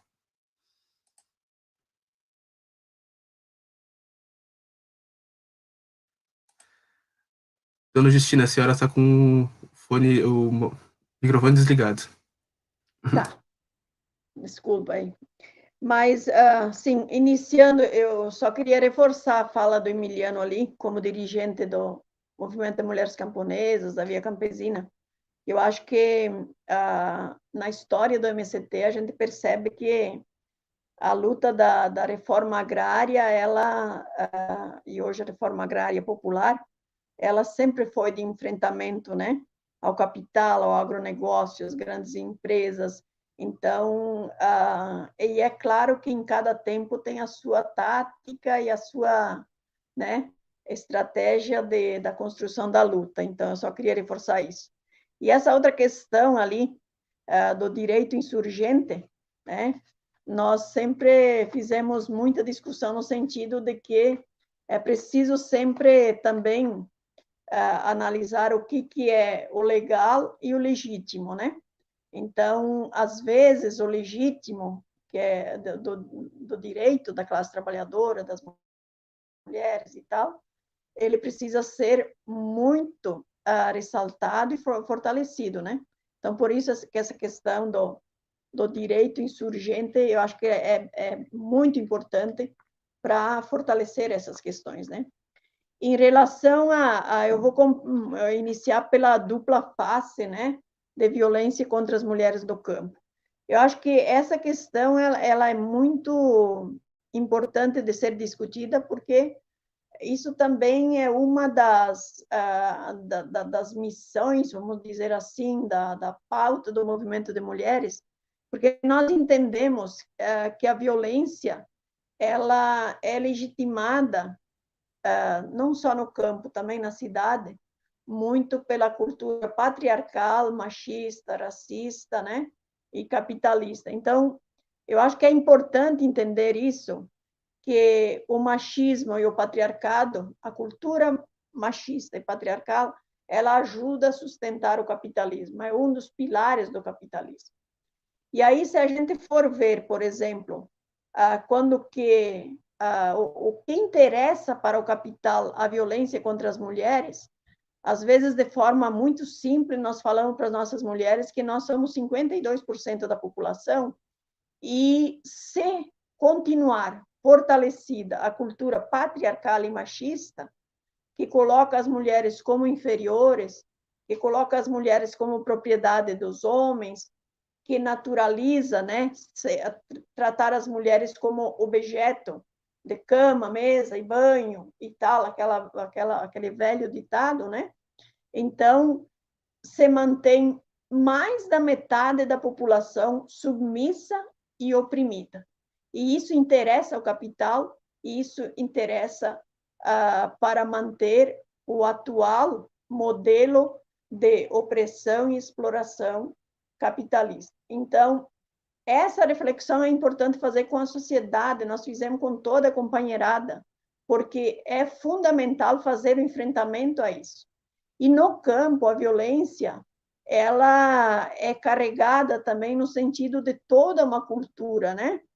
É forte, mas, além disso, nós temos o problema diferente do que no meio urbano, de que as casas são distantes, de que a denúncia, né, ela é mais dificultada. Então, para nós do Movimento de Mulheres Camponesas, centralmente, a importância de organizar e fazer com que as mulheres se percebam enquanto sujeitos de direito, né? E aí eu acho que essa questão da dupla face da violência, nós trabalhamos enquanto movimento de mulheres, mas também, né, procuramos trabalhar junto às demais organizações do campo e também com as organizações urbanas. Então, essa violência assim, fazer a luta contra o agronegócio, contra o capital, os transgênicos, unifica e inclusive, né, é mais fácil. Agora, em se tratando da violência contra as mulheres, a gente vai mexer numa estrutura enraizada, né, e mexe naquilo, inclusive, que o Estado protege como sendo a questão da propriedade privada. Porque a cultura patriarcal, machista, capitalista, ela trata as mulheres como propriedade dos homens, né? E as coloca a seu serviço e, inclusive, né, não valoriza o seu trabalho. E aí, nesse sentido aqui, eu acho que é fundamental também. Por isso que nós trazemos a pauta da valorização do trabalho das mulheres no campo. Quando nós trabalhamos, por exemplo, a questão dos quintais produtivos, né, e toda aquela produção diversificada e saudável que as mulheres produzem no entorno de suas casas, que no fundo, é o que alimenta a família, as comunidades locais e tudo mais, e ela é vista, inclusive, popularmente chamada como miudeza, como pequeno, como coisa pouca, como coisa sem valor. E nós iniciamos todo um trabalho no sentido de mostrar o quanto essa produção diversificada e saudável, seja ela de alimentos, de chás, das plantas medicinais, dos pequenos animais, tem um valor imenso e garante a subsistência, o autoconsumo, uma vida melhor para as famílias camponesas. Então, enfrentar a violência é valorizar o trabalho das mulheres, o conhecimento das mulheres, e aí vem outra questão, que com as mulheres camponesas organizadas no movimento e nos demais movimentos, foi se trabalhando no último período muito essa questão do incentivo e de estudar sobre todos os conhecimentos que elas trazem desde seus ancestrais, né? Que é a questão da produção, do cuidado com as sementes, da industrialização artesanal, né? E por aí vai. Então, enfrentar a violência também é criar condições econômicas para as mulheres, é valorizar o seu trabalho. E a outra questão central é essa questão da participação política nos espaços de decisão e poder. Porque do jeito que está organizada a sociedade patriarcal, machista e capitalista, quem decide sobre a vida das mulheres são os homens, é a igreja, são as estruturas, e elas são induzidas e trabalhadas desde crianças para serem obedientes, dóceis, passivas e se submeterem a essa condição. Então, o problema do machismo, do patriarcado, não é um problema dos homens, é um problema da sociedade, que legitima e vai construindo isso. E aí nós temos, muitas vezes, a igreja fortalecendo isso, a escola, a universidade, as festas, enfim, o todo. Então, para fazer o enfrentamento à violência, é preciso que a gente discuta e organize as mulheres e homens no sentido de debater essa questão. E a outra questão, o Estado precisa ter políticas voltadas a essa questão do controle da violência, da punição, porque há muita impunidade, e também, né, estruturas que possam acolher e proteger essas mulheres e dar segurança, né? Então, é um tema muito complexo, né, e que a gente precisa trabalhar. Mas eu queria reforçar isso. A submissão das mulheres, a violência contra as mulheres, ela é um dos pilares do capital, e se a gente precisa estudar e enfrentar isso. A outra questão é a que você levanta aqui, é essa luta, né? Eu acho que é fundamental, um pouco, eu já entrei, mas de dizer que as mulheres camponesas foram um público no campo que elas tiveram uma resistência maior a toda a implementação do processo da Revolução Verde. Com a entrada dos agrotóxicos, das sementes híbridas e transgênicas, com a entrada da mecanização pesada, com toda a cultura de mostrar que quem não se integrasse naquele modelo seria atrasado, e as facilidades que foram sendo oferecidas, pelo aquilo que nós viemos estudando, observando, construindo com as mulheres, nós percebemos que os nossos companheiros homens, eles se jogaram muito mais nesse processo.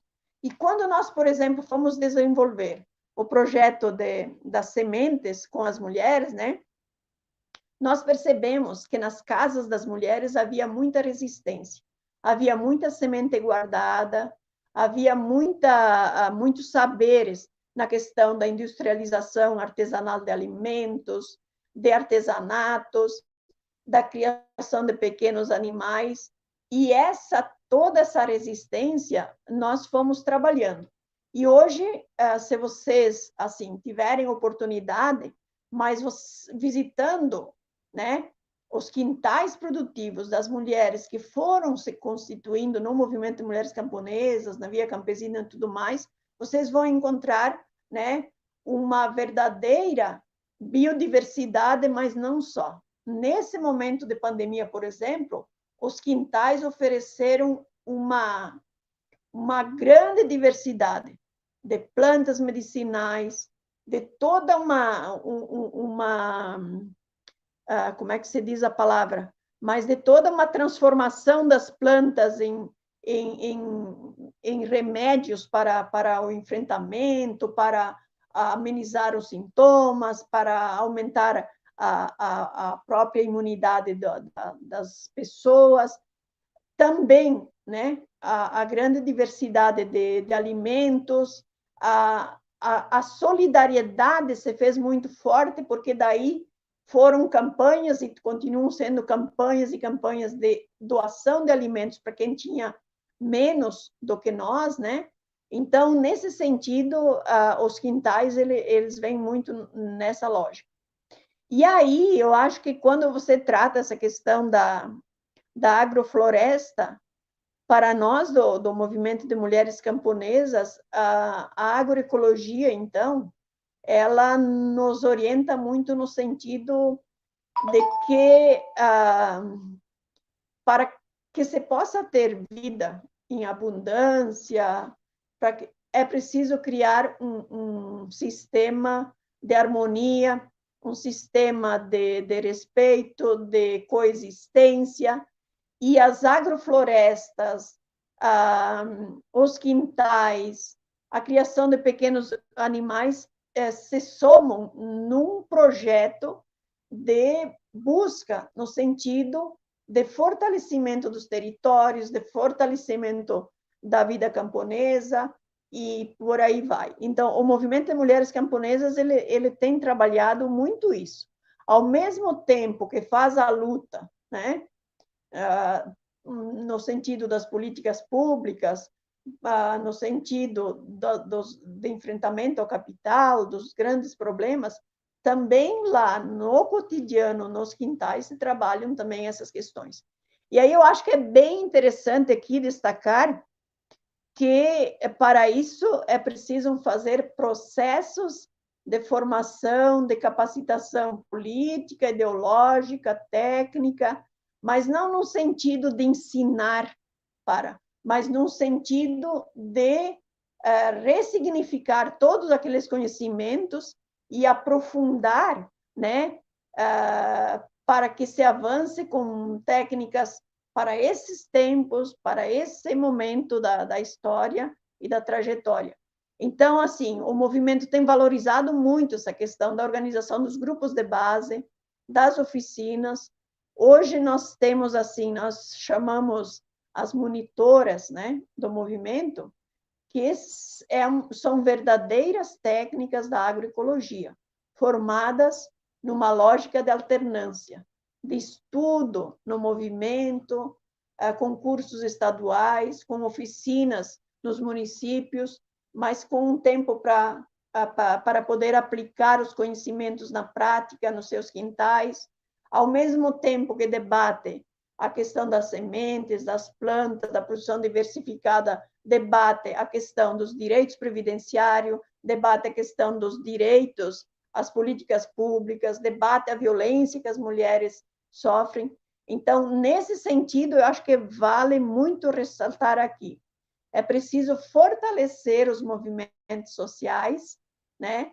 É preciso fortalecer os processos de formação, de organização, de lutas, e é preciso dar continuidade a esses processos. E aí vem a importância, por exemplo, né, da questão da universidade, da questão das escolas e da integração das escolas e das universidades com esses saberes que são construídos, né, popularmente pelas organizações. Então, eu acho muito importante ressaltar aqui essa relação, né, com a universidade, mas não olhando os camponeses como alguém que precisa ser ensinado, mas de olhar os camponeses, as camponesas, como parte de um processo de que detém muito conhecimento, muita sabedoria. E aqui é preciso desmistificar não só a questão das mulheres como dependentes e como propriedade dos homens, mas também desmistificar aqui toda a cultura que se construiu de que os camponeses só são camponeses porque não tiveram outra oportunidade na vida.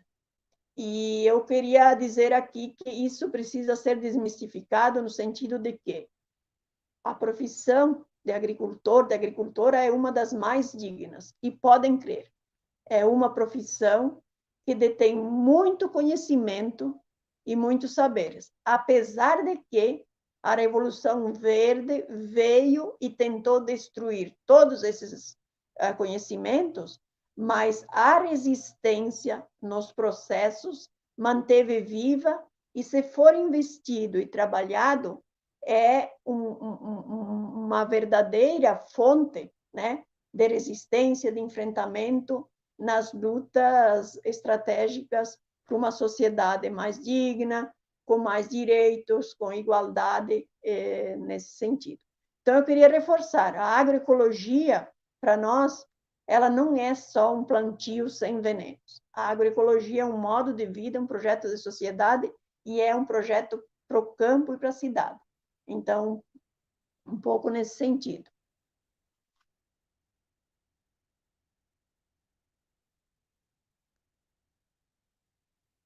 Obrigado, dona Justina. A gente já está meio avançando no horário, né? Mas surgiram duas questões aqui no chat. Uma, na verdade, é do Lucas Lima. Ele faz uma pergunta um pouco mais complicada aqui, porque vai ser bem difícil de responder ela em pouco tempo, né? Ele fala assim, para que a senhora falasse um pouco mais sobre o processo cotidiano do MMC e também os seus espaços de discussão e decisão, como se aplicam no dia a dia a filosofia e praxis socialista desses espaços. E também nós temos a pergunta aqui da Adriane Canan, está acompanhando a gente aí, trabalha já no cinema, fez já um documentário maravilhoso, né, das Arpilheiras, recomendo. Para explicar um pouco sobre o processo da Revolução Verde, né, como ela foi vendida pelo capital como solução da fome. Eu imagino que a primeira questão seja um pouco mais geral, assim, um pouco difícil de responder, né, mas deixo para escolher a senhora, né, se a senhora achar que vale a pena se desenvolver um pouco nesse processo. Eu acho que rapidamente, né, quando nós trazemos aqui essas questões, nós queremos dizer de que elas vão sendo construídas no cotidiano, né? Então, se você visitar também, por exemplo, as casas das nossas companheiras, você vai ver que houve uma mudança bastante grande no sentido das relações de gênero, na distribuição de tarefas, na questão da participação nos espaços de decisão nas comunidades, né? Então, isso vai acontecendo um pouco nesse sentido. E a questão que você me pergunta, e eu acho que isso mereceria um debate mais aprofundado, que eu acho que é bem importante, mas eu acho que quando nós trazemos aqui você quer saber do cotidiano, né? Mas para nós, a luta, de modo geral, ela tem que estar combinada, né? Com o nosso cotidiano, né? Com os nossos grupos e com a luta, como eu falei antes, né? com a luta maior de enfrentamento ao capital, às grandes empresas e por aí vai.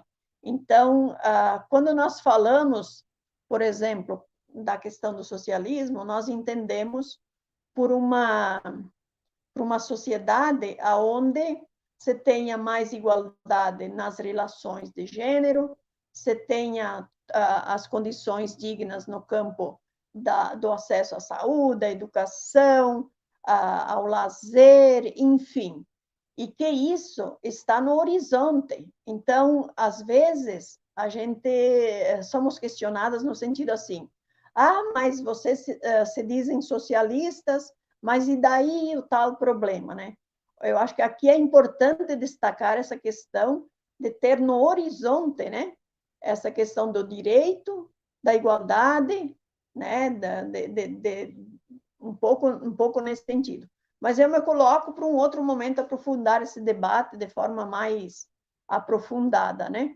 Mas, e também convidar para conhecer um pouco mais o movimento e talvez o acúmulo que se tem muitos materiais, então, que aprofundam essas questões.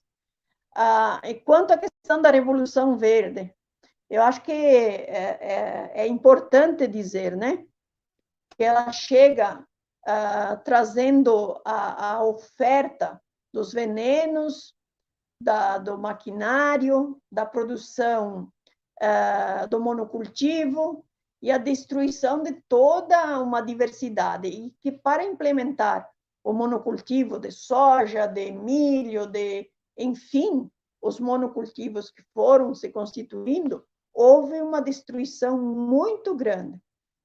Se tivesse aqui algum professor, eu diria, inclusive na questão das sementes, houve uma erosão genética muito grande, porque se introduz, né, as híbridas, depois as transgênicas, e se criminaliza, inclusive, as sementes crioulas, se criminaliza toda forma, por exemplo, de produção camponesa, e se impõe, né, toda uma outra forma de organização produtiva. E aí vieram as integrações a grandes empresas, né, que vieram os contratos, que nos tornaram nada mais, nada menos que empregados das empresas no campo, né? Então, era a integração de fumo, era a integração do suíno, integração do leite, e essas integrações, nada mais, nada menos, foram contratos, né, que nos obrigaram a aceitar todas as condições impostas pelas grandes empresas. Então, se eu me integrei, se eu decidir ter um aviário, eu assino que eu vou eliminar todas as galinhas caipiras, então tem toda uma estratégia para destruir o que era dos camponeses e impor aquilo que era das grandes empresas. Então, eu acho que, nesse sentido, a Revolução Verde ela veio muito e transformou os camponeses e menosprezou os camponeses, as camponesas, no sentido que surgiu a histórica figura do Jeca Tatu, né? Os coitados, né? Os que não têm conhecimento, e por aí vai. E até hoje, né, se encontra muito isso, né? O não respeito a todo esse conhecimento e a todo esse acúmulo, e principalmente com aqueles que participam dos movimentos sociais, e no caso das mulheres, não o movimento de mulheres camponesas, porque estudam e refletem sobre o que fazem. Então, elas já sabem fazer, mas elas pegam daquele fazer e refletem sobre isso para fazer melhor. Então, eu acho que um pouco nesse sentido.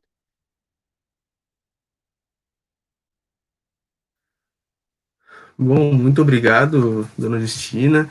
Eu acho que hoje a gente aprendeu bastante, realmente, tanto quanto esse movimento, né, que ocorre na prática, aliada principalmente a uma teoria e a uma visão, né, de mundo, que é super importante. E agora a gente vai partir para o encerramento, né? Eu gostaria de abrir a palavra novamente, né? Se vocês quiserem fazer uma fala para a gente ir concluindo, né? Se o professor Emiliano quiser fazer uma fala de encerramento, rapidinho.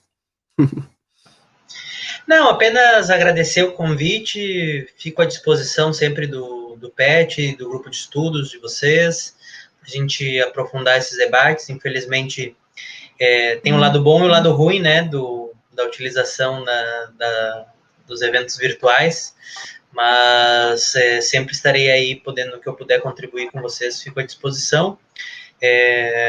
Um agradecimento à Justina, né, pela aula que ela nos deu, dessa vivência, dessa luta.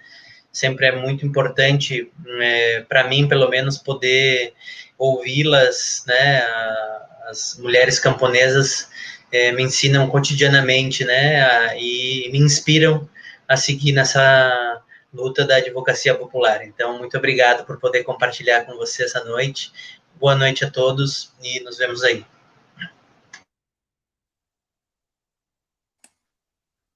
Dona Justina, se quiser também fazer uma fala de encerramento.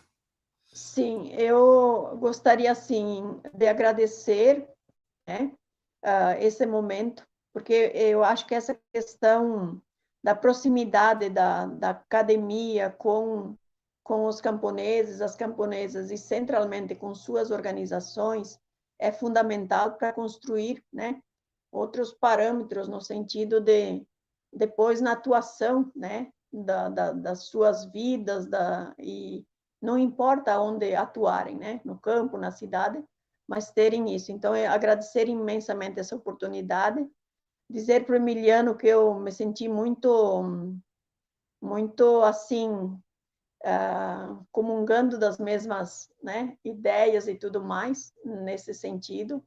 Eu sou uma apaixonada, né, na luta dos movimentos do campo, sempre fui, né, e desde os anos 80, né, desde quando organizávamos os grupos de ocupação da terra, quando íamos para a terra, quando organizamos as mulheres, quando organizamos, enfim. E dizer de que, nesse momento, o desafio permanece. Eu acho que, mais do que nunca, né, estamos no momento de que precisamos de posições firmes, claras, né, e eu queria encerrar dizendo que, para nós, uma das bandeiras de luta é fora Bolsonaro, né, e vacina já para toda a população. Então, o nosso abraço e o nosso carinho. Muito obrigada pela oportunidade. Perfeito. Em nome do CCR e do PET, eu agradeço muito a participação de ambos. A gente aprendeu muito, é muito aprendizado, mas principalmente uma inspiração para a luta, né? A gente vai continuar sempre com essa lembrança, né, desse momento. E gostaria de lembrar também que o seminário ele vai continuar, aqui a nossa quinta mesa, a gente teremos mais 2 amanhã, pela manhã, às 9 horas, e depois a mesa de encerramento, que vai acontecer às 18h30, né? Então, estão todos convidados, também estão todos convidados a seguir as nossas redes sociais, Campo Cidade Revolução no Instagram e o programa de educação tutorial PET Direito UFSC. E é isso, agradeço a participação de todos, principalmente o pessoal que acompanha a gente até agora e no chat, e também o pessoal que está assistindo no YouTube. É isso aí, gente. Até mais. Até amanhã. Muito obrigado, até mais. Boa noite. Boa noite. Boa noite.